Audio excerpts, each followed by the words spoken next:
নমস্কার, আমি আপনাদের অ্যাস্ট্রোলজার সঞ্চিতা বলছি। আজকে একটা নতুন ভিডিও নিয়ে এসেছি। অনেকদিন পর মানে মেষ রাশির পর অনেকদিন পর আবার বার্ষিক রাশিফলগুলো দিতে শুরু করেছি। এবার নিয়মিত ভিডিও করেই রাশিফলগুলো দেবো, বার্ষিক রাশিফলগুলো 12টা রাশি। তো আজকে যে রাশিফলটা বলবো সেটা হচ্ছে বৃষ রাশি।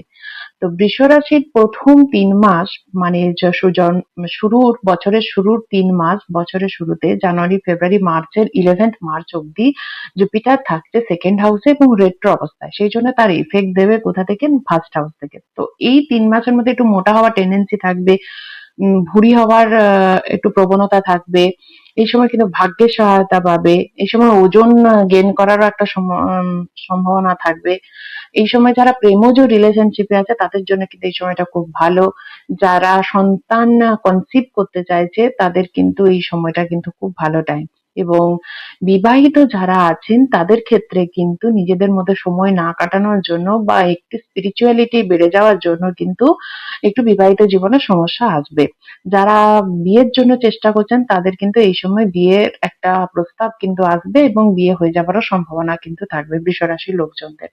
তারপরে মার্চের পর জুপিটার স্ট্রেট হয়ে যাচ্ছে, তো তার এফেক্ট পুরোপুরি কিন্তু দেবে সেকেন্ড হাউস থেকে। এবার সেকেন্ড হাউস থেকে দেওয়ার জন্য এবং সেই সেকেন্ড হাউসে সেই সময় কিন্তু রাহুও অ্যাসপেক্ট দেওয়ার জন্য সেই সময় কিন্তু একটা ফাইন্যান্সিয়াল স্টেবিলিটি দিলেও কিন্তু অনলাইনে টাকা পয়সা কিন্তু চোট হয়ে যাওয়ার কিন্তু খুব সম্ভাবনা থাকবে। এই সময় কিন্তু খুব পরিমাণে তেল ঝাল নুন মশলা বিশেষ করে তেল জাতীয় খাবার খেতে খুব ইচ্ছা করবে। কর্মক্ষেত্রে যথাযথ সম্মান কিন্তু যতটা এক্সপেক্ট করবে ততটা কিন্তু পাবে না। এটা গেল মার্চ অব্দি, জুন অব্দি এটা জুপিটার স্ট্রেট হওয়ার পর। তারপরে জুন থেকে মোটামুটি গোটা বছরেই যেটা থাকবে সেটা জুপিটার থাকবে কিন্তু এর থার্ড হাউসের উপর দিয়ে। থার্ড হাউসের উপর দিয়ে থাকার জন্য জুপিটার তৃতীয় ঘরের উপর দিয়ে থাকার জন্য এই সময় কিন্তু কোথাও স্পিরিচুয়াল ভ্রমণ কোথাও হতে পারে। যাদের বিবাহের সমস্যা চলছিল, বিয়ে লাগছিল না, এই সময় কিন্তু বিয়েরও সম্ভাবনা কিন্তু থাকবে। যারা বিবাহিত আছেন তাদের কিন্তু এই সময় কিন্তু একটু সমস্যা বাড়বে। যারা এই সময় উচ্চ শিক্ষার জন্য যারা ট্রাই করছেন, বিশেষ করে পিএইচডির জন্য ট্রাই করছেন, তাদের কিন্তু এই সময়টা কিন্তু খুব ভালো সময় যাবে। জুন থেকে মোটামুটি থ্রু আউট দ্য ইয়ারই যাবে এটা। এই সময় রেমেডি হিসেবে কি করবেন? এই সময় রেমেডি হিসেবে 1 বছরের নিচে এমন কোনো মহিলা যাদের বিয়ে হয়নি তাদেরকে একটা শণপাপড়ির প্যাকেট আপনারা গিফট করে দিতে পারেন। যদি এরকম কোনো মহিলা আপনারা বাড়ির কাছাকাছি না পেয়ে থাকেন তাহলে কি করবেন? তাহলে বছরে যেকোনো 2টো বৃহস্পতিবার হতে পারে বা মাসে একটা বৃহস্পতিবারও আপনারা করতে পারেন। একটা করে বৃহস্পতিবারও করতে পারেন। কি করবেন? একটু কেশর নেবেন, গোটা হলুদ নেবেন আর ছোলার ডাল নেবেন। এই 3টেকে একসঙ্গে কোনো মন্দিরে গিয়ে দান করে দিয়ে চলে আসবেন। যদি এটাও আপনাদের পক্ষে পসিবল না হয় তাহলে বাড়ির কাছাকাছি কোনো কলা গাছ থাকবে, সেই কলা গাছে আপনারা বৃহস্পতিবার করে জল দেবেন। মানে 2026 থ্রু আউট দ্য ইয়ার আপনার কেতু যাবে কিন্তু ফোর্থ হাউসের উপর দিয়ে। তাই এই সময় কিন্তু মায়ের হেলথ রিলেটেড বা মাতৃস্থানীয় ব্যক্তিদের হেলথ রিলেটেড একটা কিন্তু সমস্যা আপনারা ভুগবেন। আর কি করবেন? এই সময় কিন্তু ইনহেরিটেন্স প্রপার্টি রিলেটেড কিন্তু আপনারা একটা ঝামেলায় কিন্তু পড়তে হতে পারে।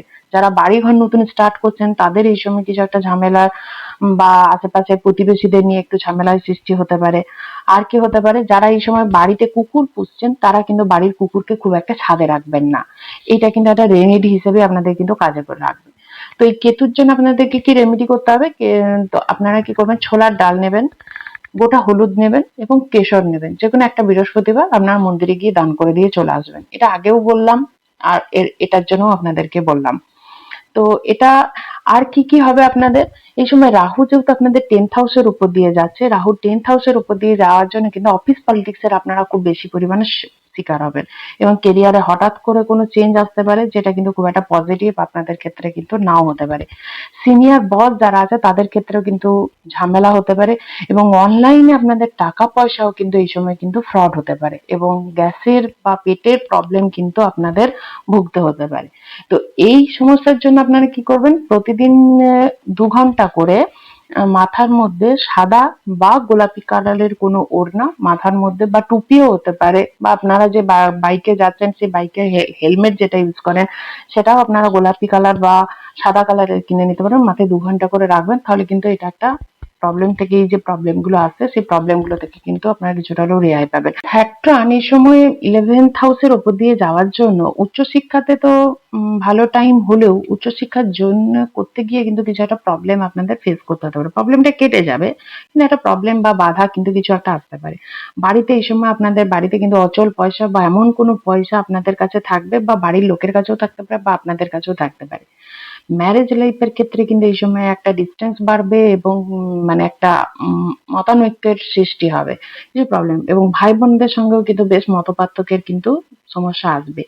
এই সময় কিন্তু, এই সময়টা বিশেষ করে জুলাই অবধি, এই সময়টা কিন্তু কনসিভের জন্য কিন্তু খুব ভালো টাইম, যেহেতু স্যাটার্ন আপনার 11th হাউসের উপর দিয়ে থাকছে। তো এই সময় রেমেডি হিসেবে কি করবেন, 1 লিটার সর্ষের তেল নেবেন এবং কোনো নিডি পার্সনকে শনিবার দিন দান করে দেবেন। আর এই 1 লিটার সর্ষের তেলটা কিন্তু কোনো অবস্থাতেই শনিবার দিন কিনবেন না। সপ্তাহের অন্য কোনো দিন কিনতে পারেন, কিন্তু শনিবার দিন কিন্তু কেনা কিছুতেই যাবে না।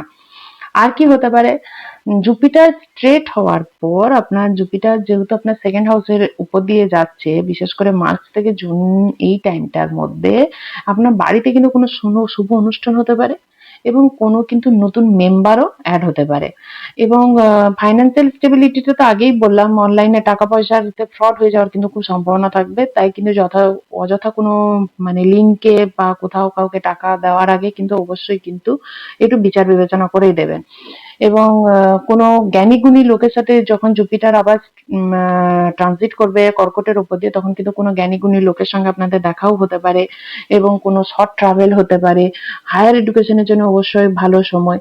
তো এই ছিল ওভারঅল বৃষ রাশির 2026। তো কার কতটা কি মিলল, এটা কিন্তু অবশ্যই কিন্তু আমাকে কমেন্টে জানাবেন, এবং বছরের বাকি সময়টা কেমন যাচ্ছে এটাও কিন্তু অবশ্যই জানাবেন। এই রেমেডি গুলো করুন, অবশ্যই আপনাদের যে সমস্যাগুলো আছে সেই সমস্যাগুলো থেকে মুক্তি